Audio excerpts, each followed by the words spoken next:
Hi, my name is Jon Looks and I'm the Operations Manager here at Emmanuel Church. Continuing with our series on our favourite Bible characters, I would like to look at Nehemiah. I think if Nehemiah were alive today, he would make a fine operations manager. He set himself a task and by hook or by crook he achieved it. He was inspired, he could lead, he must have been articulate, he was charismatic, and he showed dogged determination in the face of massive odds. So what's his story? The Israelites had again failed to keep God's commandments, and God's patience ran out along with his protection. Jerusalem was attacked by the Babylonians, who destroyed the temple and the walls, and most of the Israelites were taken into exile and scattered all over Persia.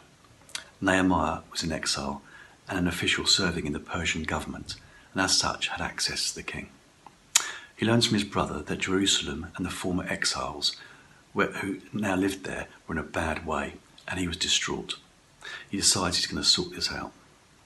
Many exiles had already returned to Jerusalem, and the temple had been built, so that just left the city walls, which were in piles of rubble. Nehemiah would rebuild the walls, and in so doing, return Jerusalem to its former glory.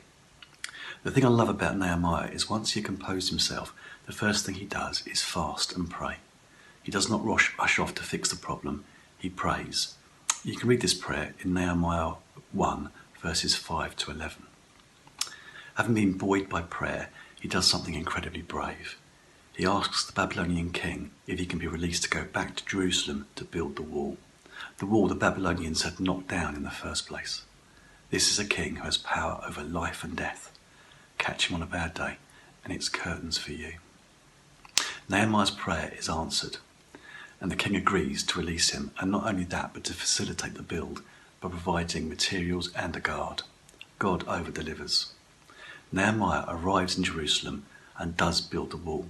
He faces numerous obstacles, all of which he overcomes, and bit by bit the wall is built. The task is complete. Once the wall was built, there was a massive festival. The Torah was read in public for the first time in years, and there was a public confession of sin with a covenant renewal, and the public vows to follow the Torah. So, all good, you think. A few days later, Nehemiah tours around the city and finds people breaking their covenant vows. The temple was manned by unqualified people, and the Torah was violated with people working on the Sabbath. This is not the victory envisaged by Nehemiah. It's all been in vain. There's been no lasting spiritual renewal. He prays to God, asking to be remembered with favour. He knows he's failed.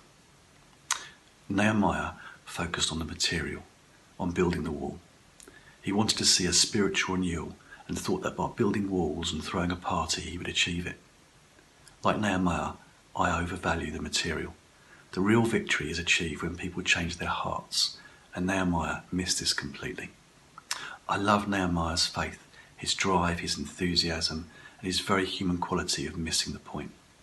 Nehemiah highlights that we should ask God for his will to be done, rather than ask for what we hope or think God's will is. I love that Nehemiah's story is in the Bible. God bless.